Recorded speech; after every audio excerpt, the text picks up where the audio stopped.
ನಮಸ್ತೆ ಎಲ್ಲರಿಗೂ. ಸಾಮಾನ್ಯವಾಗಿ ಗ್ರೀನ್ ಟೀ, ಆ ಟೀ, ಈ ಟೀ ಅಂತ ಎಲ್ಲರೂ ಕುಡ್ದೇ ಇರ್ತೀರ. ಅದರಿಂದ ಆಗೋ ಬೆನಿಫಿಟ್ಟೂ ಗೊತ್ತಿರುತ್ತೆ. ಆದರೆ ಭೃಂಗರಾಜ ಹೂವಿಂದ ಮಾಡಿರೋ ಟೀ ಮಾಡಿ ಕುಡಿದ್ರೆ ಏನೆಲ್ಲ ಬೆನಿಫಿಟ್ ಸಿಗುತ್ತೆ ಅಂತ ಗೊತ್ತಿದೆನಾ? ಗೊತ್ತಿಲ್ಲ ಅಂದರೆ ಒಮ್ಮೆ ಸ್ಕ್ರೀನ್ ಮೇಲೆ ಹಾಕಿರ್ತೀನಿ, ಚೆಕ್ ಮಾಡಿ ಏನೆಲ್ಲ ಬೆನಿಫಿಟ್ಸ್ ಇದೆ ಅಂತ. ಸೊ ನೋಡ್ಕೊಂಬಂದ್ರ.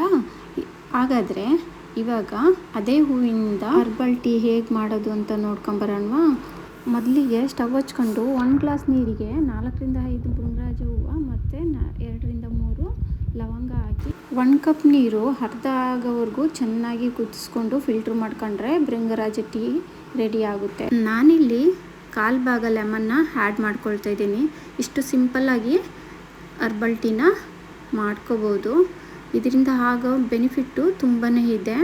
ಹೇರ್ ಫಾಲ್ ಕಂಟ್ರೋಲ್ ಆಗುತ್ತೆ, ಲಿವರ್ ಡಿಟಾಕ್ಸಿಫೈ ಮಾಡುತ್ತೆ, ನಮ್ಮ ಬಾಡಿಲಿ ಸಾಕಷ್ಟು ಹೆಲ್ತ್ ಬೆನಿಫಿಟ್ ಸಿಗುತ್ತೆ. ಸೊ ಹಾಗಾದರೆ ನೀವು ಈ ಟೀನ ಮಾಡ್ಕೊಂಡು ಕುಡಿತೀರಲ್ವಾ?